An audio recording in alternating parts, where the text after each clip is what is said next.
പരിചരിക്കുമെന്ന് ഏലി പുരോഹിതനോട് പറയുകയാണ്. ഇപ്പോൾ ഏലി പുരോഹിതൻ ദൈവത്തിന്റെ സന്നിധിയിൽ നിന്ന് മാറിപ്പോയി. ആ മാറിപ്പോയത് കൊണ്ട് ദൈവം ആ പറഞ്ഞ വാക്കുകളെ ദൈവം എന്ത് ചെയ്യാണ്?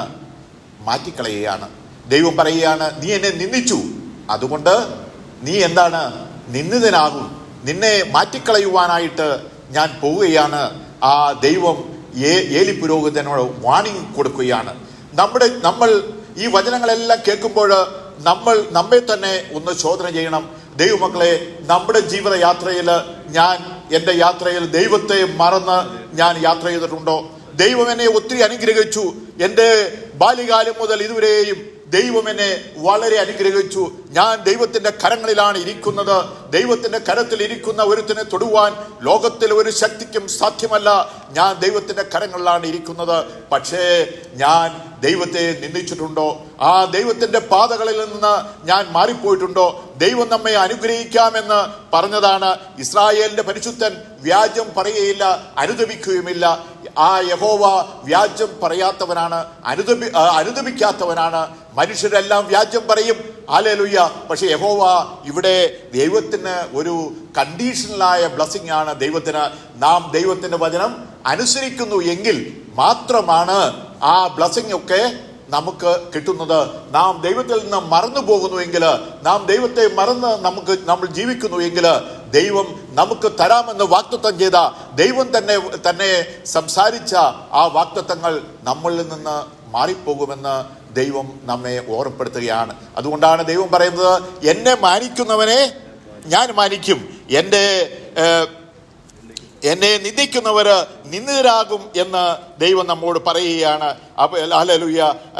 ഏലി പുരോഹിതനെ ഹല്ലേലൂയ ദൈവം ഇസ്രായേലിൽ നിന്ന് തെരഞ്ഞെടുത്തു. ദൈവത്തിന്റെ സന്നിധിയിൽ നിത്യം ദൈവത്തെ ആരാധിക്കുവാൻ, ദൈവത്തിന് യാഗം കഴിക്കുവാനായി ആ പുരോഹിതനായി അവനെ തെരഞ്ഞെടുക്കുകയാണ്.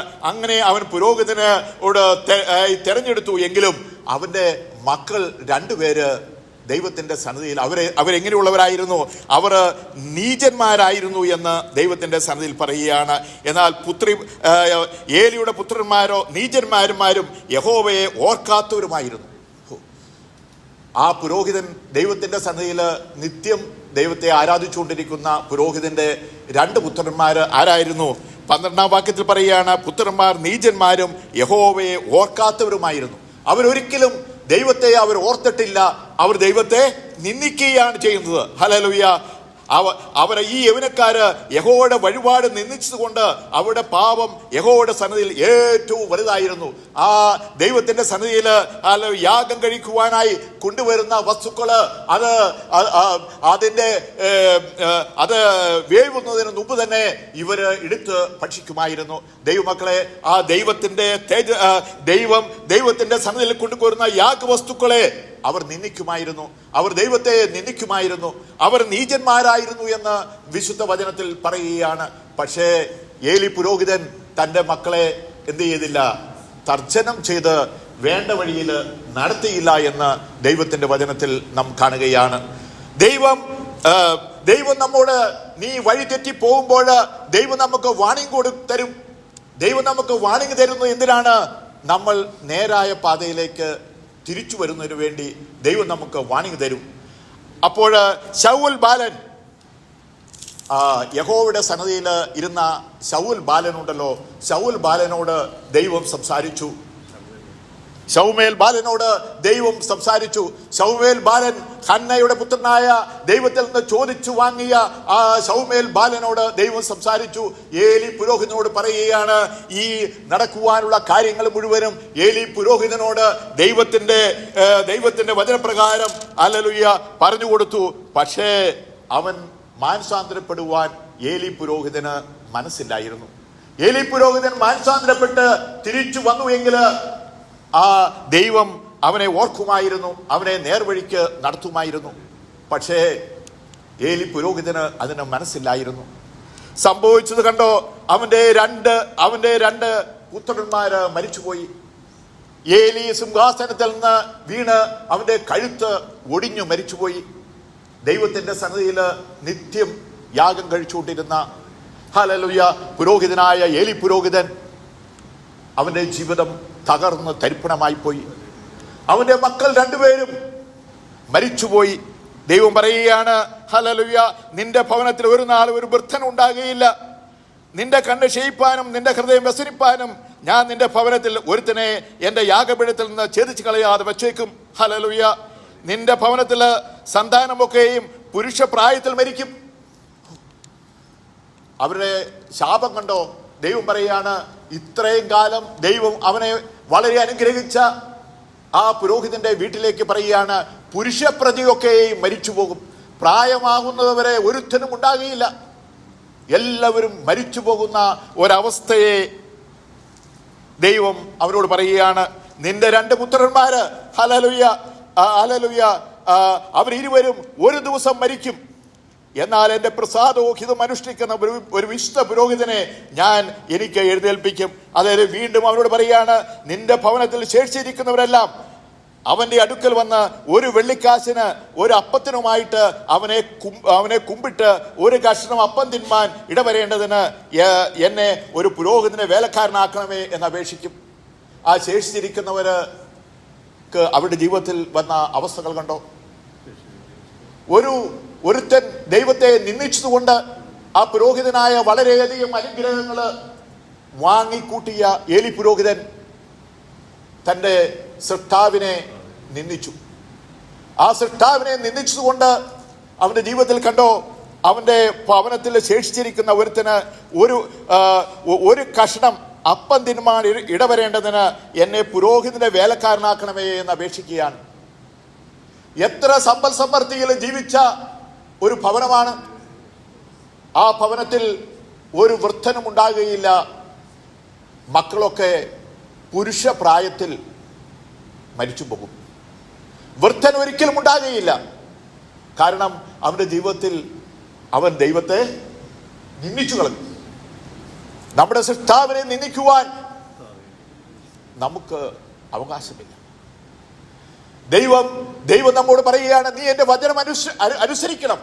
നീ എൻ്റെ വചനം അനുസരിച്ചില്ലെങ്കിൽ ഞാൻ നിന്നെ കീറിക്കളയുന്ന ദൈവമാണ് ദൈവം എന്ന് ദൈവം നമ്മെ ഓർപ്പെടുത്തുകയാണ്.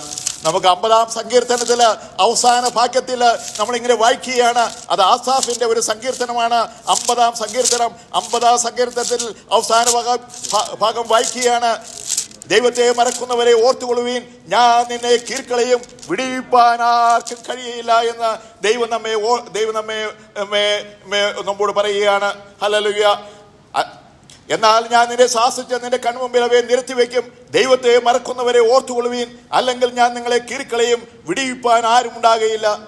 സ്തോത്രം എന്ന യാഗം അർപ്പിക്കുന്നവൻ എന്നെ മഹത്വപ്പെടുത്തുന്നു, തന്റെ നടപ്പിനെ ക്രമപ്പെടുത്തുവാൻ ഞാൻ ദൈവത്തിന്റെ രക്ഷയെ കാണിക്കും. ഇത് ആസാഫിന്റെ ഒരു സങ്കീർത്തനമാണ്. ആസാഫ് ആരാണ്? ദാവീദിന്റെ സദസ്സില് ഹല്ലേലൂയ സംഗീത പ്രമാണിയാണ് ആസാഫ് എഴുതുകയാണ്. ഹല്ലേലൂയ, ദൈവത്തെ മറക്കുന്നവരെ നീ ഓർത്തുകൊള്ളുവീൻ, ഞാൻ നിന്നെ കീറിക്കളയും. ഞാൻ നിന്നെ കീറിക്കളഞ്ഞാൽ ഈ ലോകത്തില് നിന്നെ വിടിവിക്കുവാൻ ഈ ലോകത്തിൽ ഒരു ശക്തിക്കും സാധ്യമല്ല. ഞാൻ കീറിക്കളയുന്ന ദൈവമാണ്. ഹല്ലേലൂയ എന്ന് ദൈവം നമ്മെ ഓർപ്പെടുത്തുകയാണ്. ഹല്ലേലൂയ. നമ്മുടെ ഹല്ലേലൂയ ദൈവത്തെ ദുഷ്ടനോട് പറയുകയാണ്, നീ എന്റെ ചട്ടങ്ങളെ അറിയിപ്പാനും എന്റെ നിയമത്തെ നിന്റെ വായിലെടുപ്പാനും നിനക്കെന്ത് കാര്യം? ദൈവത്തിന്റെ വചനത്തെ ഘോഷിപ്പാൻ ദുഷ്ടനോട് ദൈവം പറഞ്ഞിട്ടില്ല. ദൈവത്തിന്റെ മക്കളോടാണ് പറഞ്ഞിട്ടുള്ളത്. ഈ ലോകത്തിൽ എമ്പാടും പോയി എന്റെ വചനം സംസാരിക്കുവാൻ ദൈവം ഏർപ്പാടാക്കിയിട്ടുള്ളത് ദൈവത്തിന്റെ ദാസന്മാരോടാണ്.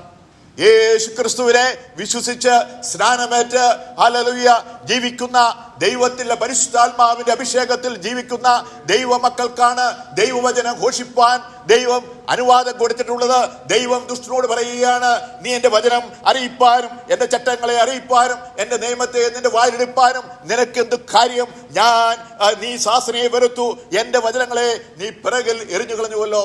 ദൈവത്തിന്റെ വചനത്തെ നമ്മൾ പിറകിൽ എറിഞ്ഞുകളയുന്ന സ്വഭാവം നമ്മുടെ ജീവിതത്തിൽ ഉണ്ടോ? അങ്ങനെ നമ്മുടെ ജീവിതത്തിൽ ഉണ്ടെങ്കിൽ ദൈവം പറയുകയാണ്, ഞാൻ നിന്നെ കീർക്കളയും, വിടിയിപ്പാൻ ആരും ഉണ്ടാകുകയില്ല. അതുകൊണ്ടാണ് ദൈവം പറയുന്നത്, ഞാൻ സൂര്യന്റെ ഉദയം മുതൽ അസ്തമയം വരെ നിന്നെ വിളിക്കുകയാണ്. ഹല്ലേലൂയ, മനുഷ്യരാശിയെ മുഴുവൻ സൂര്യൻ ഉദിക്കുന്ന പോലെ സൂര്യൻ അസ്തമിക്കുന്നവരെ എല്ലാവരെയും ദൈവം വിളിച്ചുകൊണ്ടിരിക്കുകയാണ്. മക്കളെ, നിങ്ങൾ എൻ്റെ അടുക്കലേക്ക് തിരിഞ്ഞു വരുവീൻ, ഹല്ലേലൂയ, തിരിഞ്ഞു വരുവീൻ എന്ന് ദൈവം നമ്മെ ഓരോരുത്തരെയും ഓർമ്മപ്പെടുത്തുകയാണ്. ഞാൻ നിന്റെ അടുത്തിൽ അല്ല, നീ തിരിഞ്ഞു വന്നില്ലെങ്കിൽ ഞാൻ നിന്നെ കിരിക്കളയുന്ന ദൈവമാണ്. ദൈവം പറയുകയാണ്, ഹല്ലേലൂയ, ദൈവം പറയും, നീ കള്ളനെ കണ്ടാൽ നീ അവനെ അനുകൂലപ്പെടുന്നു, വ്യഭിചാരിയോട് നീ പങ്കുകൂടുന്നു, നീ ദോഷത്തിന് നിന്റെ വായ നീ വിട്ടുകളയുന്നു. ഇതെല്ലാം ചെയ്ത് ഞാൻ മിണ്ടാതിരുന്നിട്ട് ഞാൻ നിന്നെ പോലെയുള്ള നിരൂപിക്കുന്നുവോ? ഞാൻ നിന്റെ മുമ്പിൽ ഇതെല്ലാം നിരത്തി വെച്ച് ഞാൻ നിന്നെ കീറിക്കളയുന്ന ദൈവമാണ്. സ്തോത്രമെന്ന യാഗമർപ്പിക്കുന്നവൻ എന്നെ മഹത്വപ്പെടുത്തുന്നു എന്ന് ദൈവം നമ്മെ ഓർപ്പെടുത്തുകയാണ്. സൃഷ്ടാവായ ദൈവം, നമ്മെ സൃഷ്ടിച്ച ദൈവം, ദൈവത്തിന്റെ സന്നിധിയിൽ ദൈവത്തെ നമ്മൾ ഓർത്ത് ജീവിക്കുന്നുവെങ്കിൽ ദൈവം നമ്മെ അനുഗ്രഹിക്കുന്ന ദൈവമാണ്. ഈ ദാവീദിന്റെ ജീവിതത്തിലേക്ക് നോക്കിയേ. ദാവീദിന്റെ അമ്മയും അപ്പനും ദാവീദിനെ രാജാവാക്കുവാൻ അമ്മയ്ക്കും അപ്പനും ഇഷ്ടമല്ലായിരുന്നു. ഹല്ലേലൂയ. ശൗമേൽ പ്രവാചകൻ തൈലക്കൊമ്പുമായി വന്നപ്പോൾ ദാവീദിനെ മാത്രം വിളിച്ചില്ല.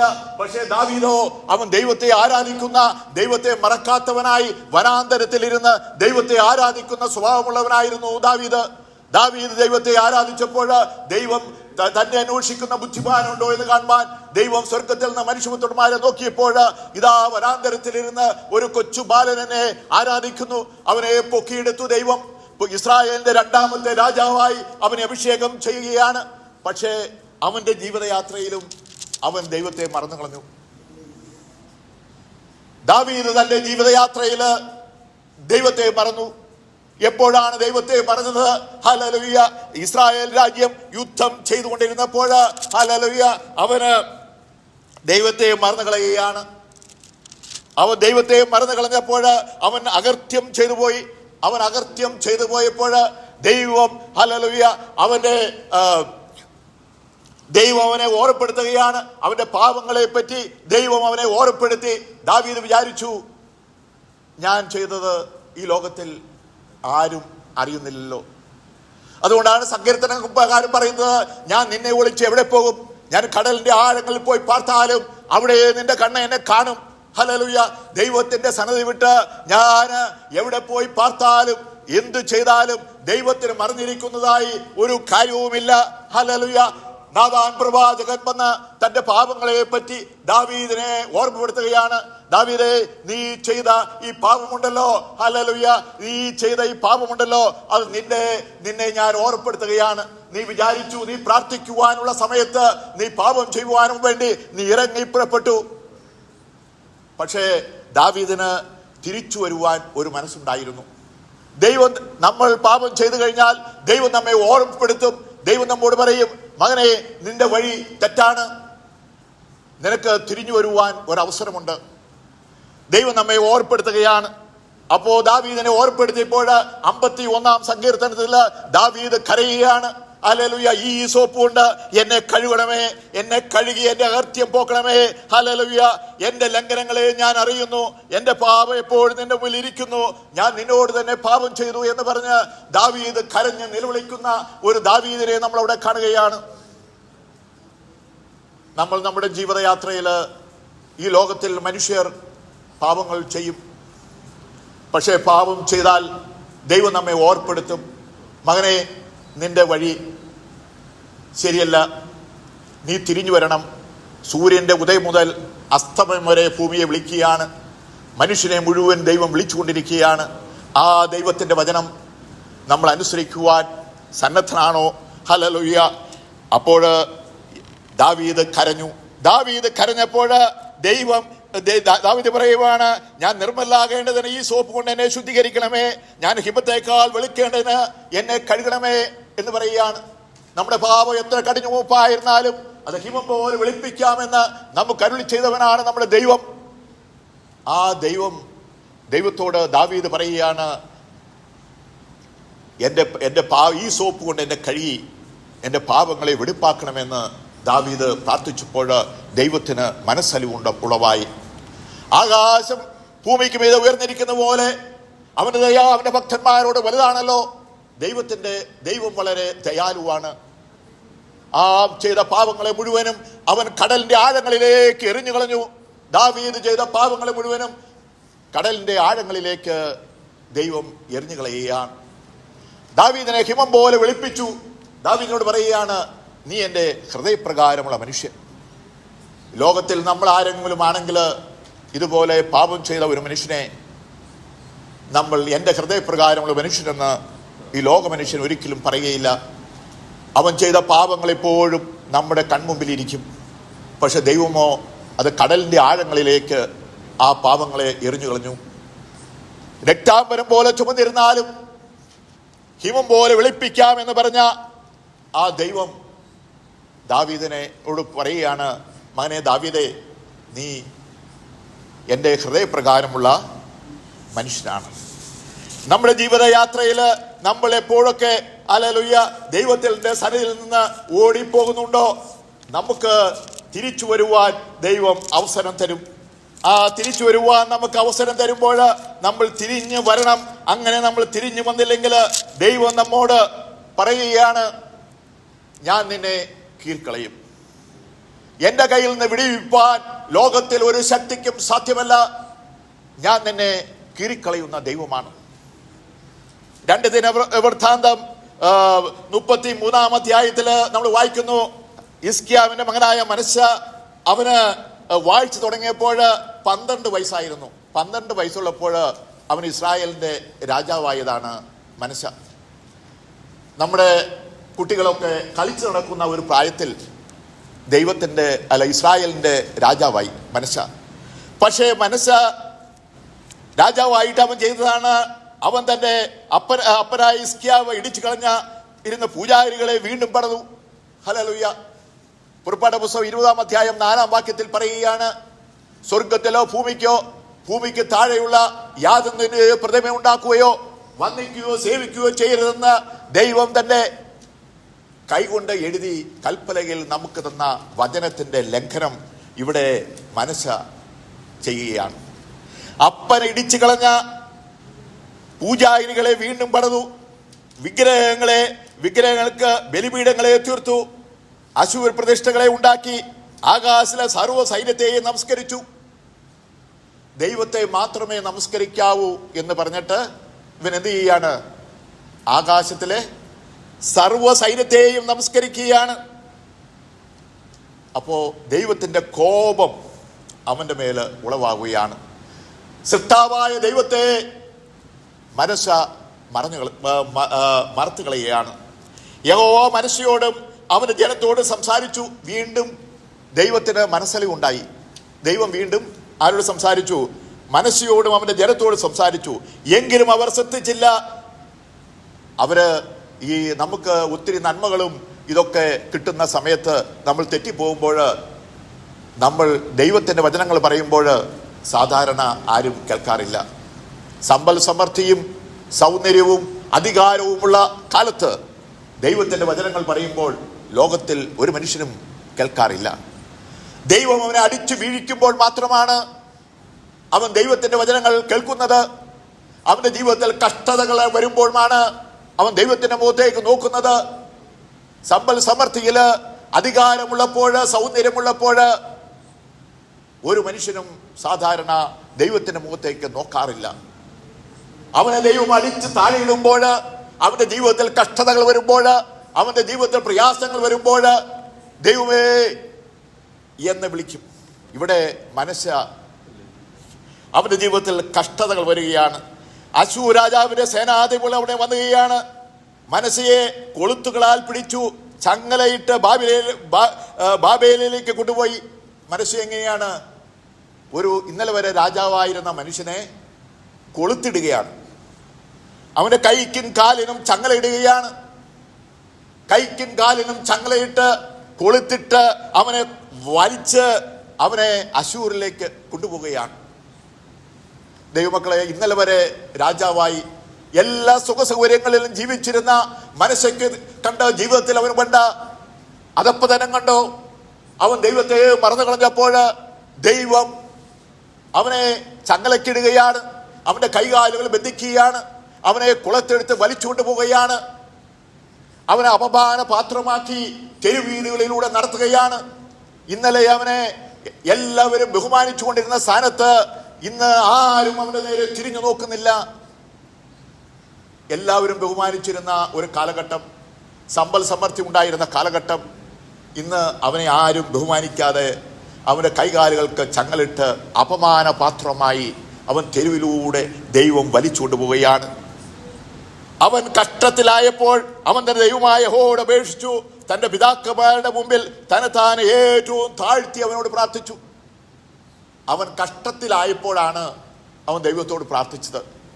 ഈ മനുഷ്യയുടെ ജീവിതത്തിൽ വഴികൾ മുഴുവനും തെളിച്ചു കൊടുത്തത് എല്ലാം അവന്റെ ഈ രാജാവാകുവാൻ ഒരു കഷ്ടപ്പാടും അനുഭവിച്ചില്ല. അവന്റെ അപ്പനാണ് കഷ്ടപ്പാടുകൾ അനുഭവിച്ചത്. നമ്മുടെ ജീവിതത്തിൽ നമ്മൾ കഷ്ടപ്പാട് അനുഭവിച്ച് സമ്പാദിക്കുമ്പോഴാണ് നമുക്കതിൻ്റെ വേദന അറിയുകയുള്ളൂ. അപ്പൻ വഴികളെ തുറന്നിട്ട്, മനോഹരമായ വഴി തുറന്നിട്ട്, നല്ല കസേരയും ഉണ്ടാക്കി മകനോട് പറഞ്ഞു, മകനെ നീ കയറിയിരിക്കുക, നീ ഭരിക്കുക.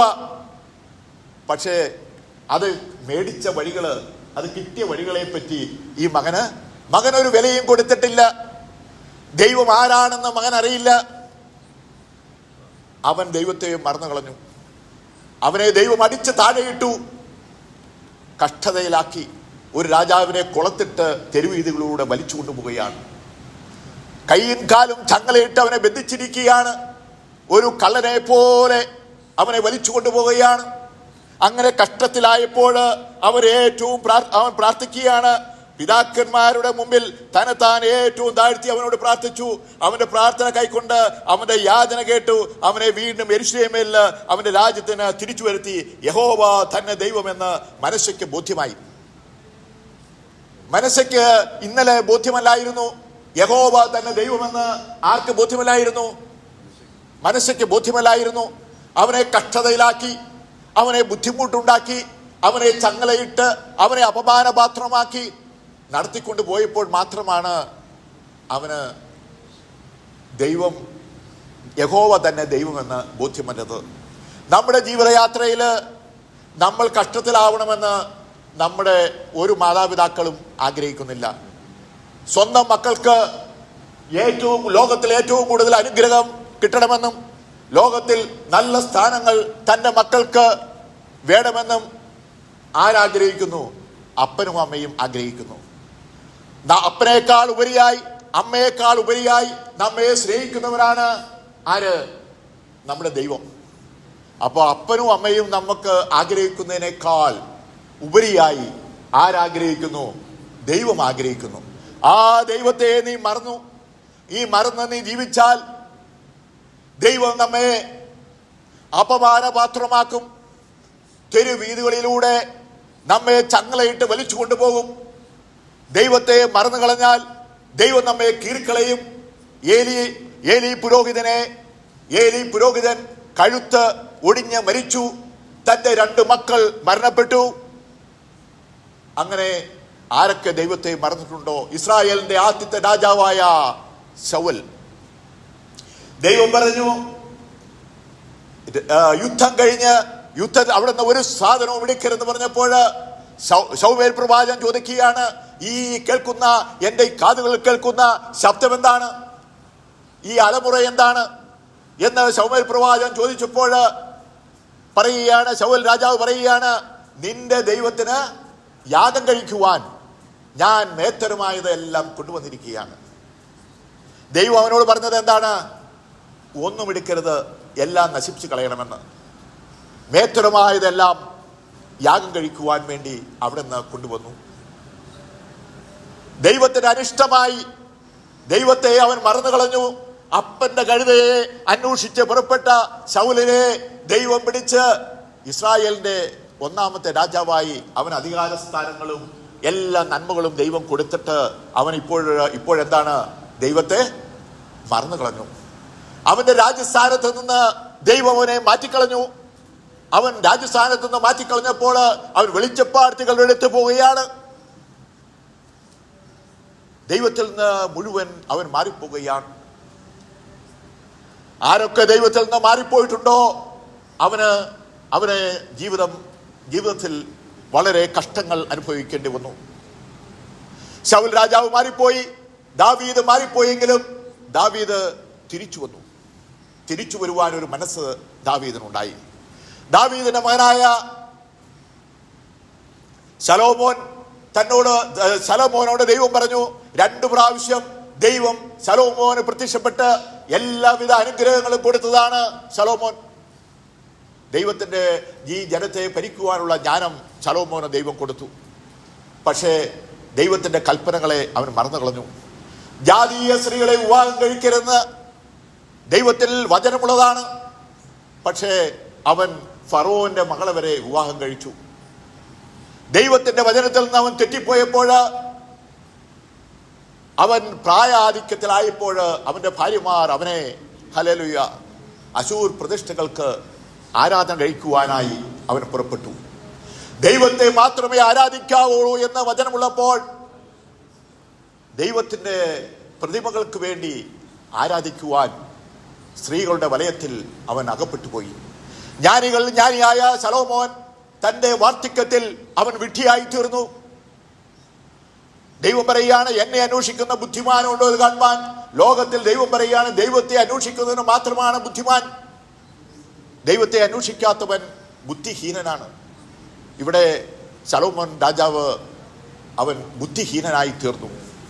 പുതിയ നിയമത്തിൽ വിശുദ്ധന്മാരുടെ പേരെഴുതിയപ്പോൾ ശലോമോന്റെ പേര് ദൈവം മറന്നു കളഞ്ഞു. അവൻ ദൈവത്തിന്റെ കൽപ്പനകളിൽ നിന്ന് മാറിപ്പോയി. ദൈവത്തെ ആരൊക്കെ മറന്നു കളഞ്ഞിട്ടുണ്ടോ അവരെയൊക്കെ ദൈവം വെട്ടിക്കളഞ്ഞിട്ടുണ്ട്. എത്ര വലിയ ശ്രേഷ്ഠനായാലും ദൈവത്തെ നീ മറന്ന് ജീവിക്കുന്നുവെങ്കിൽ ദൈവം നമ്മെ കീറിക്കളയുന്ന ദൈവമാണ്. ദൈവത്തെ അപ്പനും അമ്മയും നമ്മെ മറന്നു കളയും. അപ്പനും അമ്മയും ചിലപ്പോൾ നമ്മെ അനുഗ്രഹിച്ചു എന്ന് വരികയില്ല. ഉൽപ്പത്തി പുസ്തകം 49-ാം അധ്യായത്തിൽ നമ്മൾ വായിക്കുമ്പോൾ ഹല്ലേലൂയ, നമ്മള് യാക്കോബ് തന്റെ മക്കളെ അനുഗ്രഹിക്കുവാനായിട്ട് വിളിച്ചപ്പോൾ ഹല്ലേലൂയ രൂബേനെ ദൈവം അനുഗ്രഹിച്ചില്ല. രൂബേനോട് പറയുകയാണ്, എന്റെ വീര്യവും എന്റെ ശക്തിയുടെ ആദ്യബലവും ഹല്ലേലൂയ എന്റെ ബലത്തിന്റെ വൈശിഷ്ട്യവുമായ വെള്ള തുളുമ്പുന്നവനെ നീ ശ്രേഷ്ഠനാകുകയില്ല. നമ്മള് ആരെങ്കിലും നമ്മുടെ മക്കളോട് പറയുമോ നീ ശ്രേഷ്ഠനാവുകയില്ല? നമ്മുടെ മക്കളെ ശപിക്കുവാൻ നമ്മൾ ആരെങ്കിലും ഇഷ്ടപ്പെടുവോ? പക്ഷേ ഇവിടെ രൂബേൻ യാക്കോവിന്റെ ഭാര്യയോട് അനീതി ചെയ്തു. ഭാര്യയോട് അനീതി ചെയ്തപ്പോൾ നമ്മുടെ പ്രവൃത്തിക്കനുസരിച്ചാണ് ദൈവത്തിൽ നിന്ന് അനുഗ്രഹം കിട്ടുന്നത്. നമുക്ക് ആരോടും പറയാം നിന്നെ ദൈവം അനുഗ്രഹിക്കട്ടെ എന്ന്. പക്ഷേ ആ ദൈവം നമ്മെ വാസ്തവമായി അനുഗ്രഹിക്കണമെങ്കിൽ നമ്മുടെ പ്രവൃത്തിക്ക് അനുസരമാണ് ദൈവം അനുഗ്രഹിക്കുന്നത്.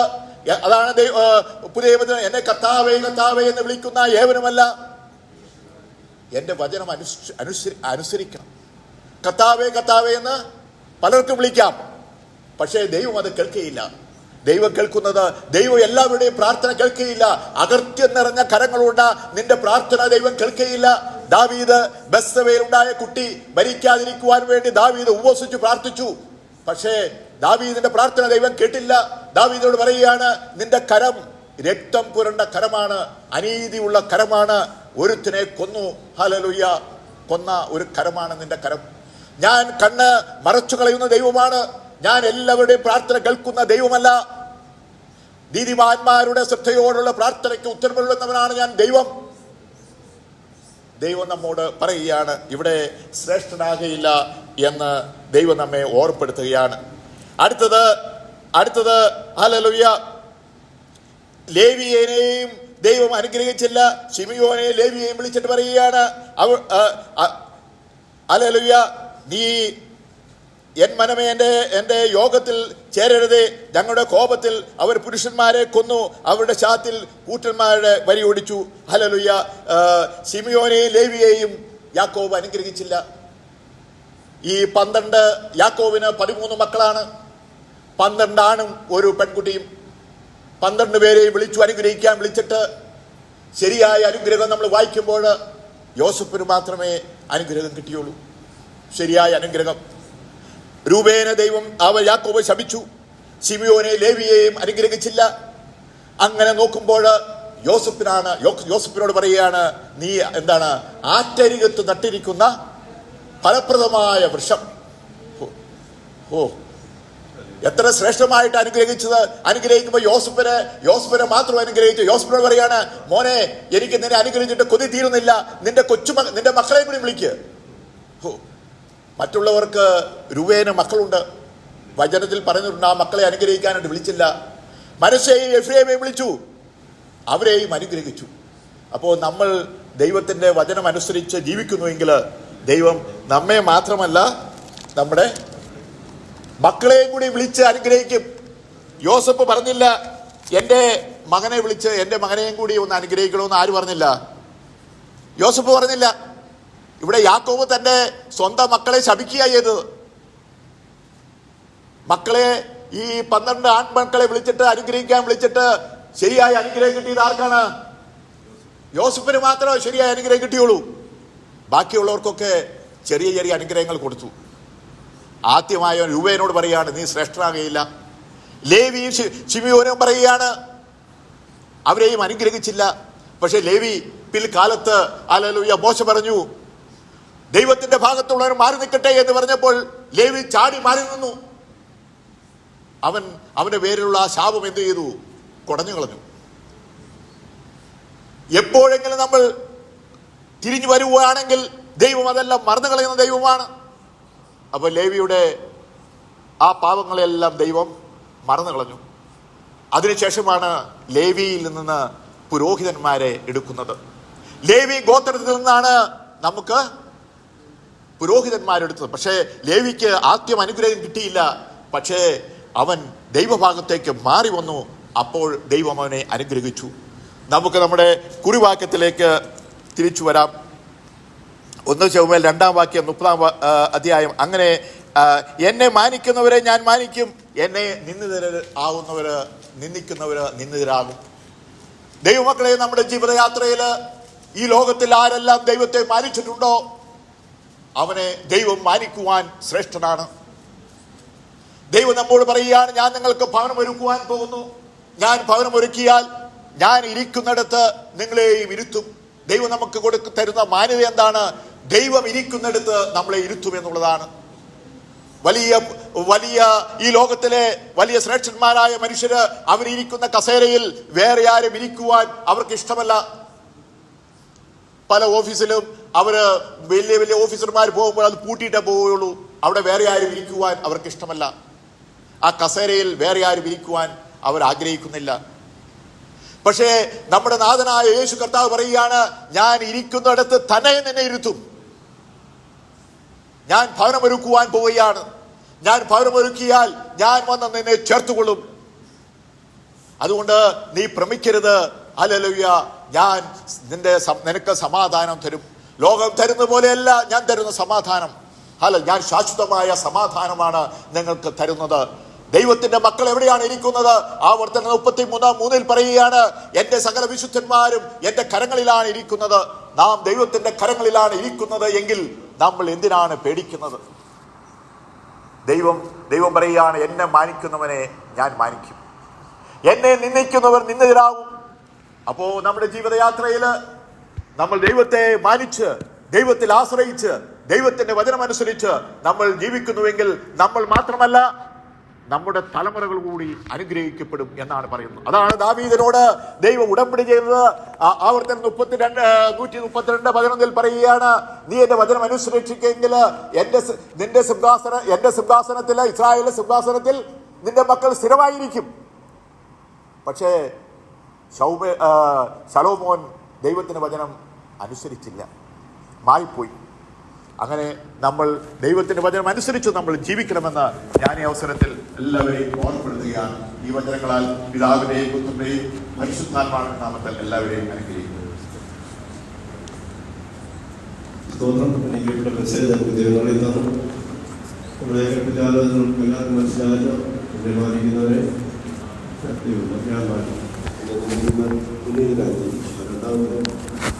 ജീവിതത്തിൽ വരാതെ സഹായിക്കട്ടെ. ജീവിതത്തിൽ ഉൾപ്പെടുത്തി ഇക്കായിട്ട് ഞാൻ പാട്ട് പാടിക്കൊണ്ടിടയ്ക്ക് അവർ പറഞ്ഞത് ഇതിലൂടെ അദ്ദേഹത്തെ പറയാൻ ഉപയോഗിച്ചിരിക്കുന്ന ഈ വലിയ ദൈവത്തെ ശ്രദ്ധിക്കുന്നു. അദ്ദേഹത്തിന് അനുഗ്രഹമായിരിക്കട്ടെ, ആശ്വാസമായിരിക്കട്ടെ. ഇനിയും ബലപ്പെടുവാൻ സഹായിക്കുന്നു ആശംസിക്കുന്നു.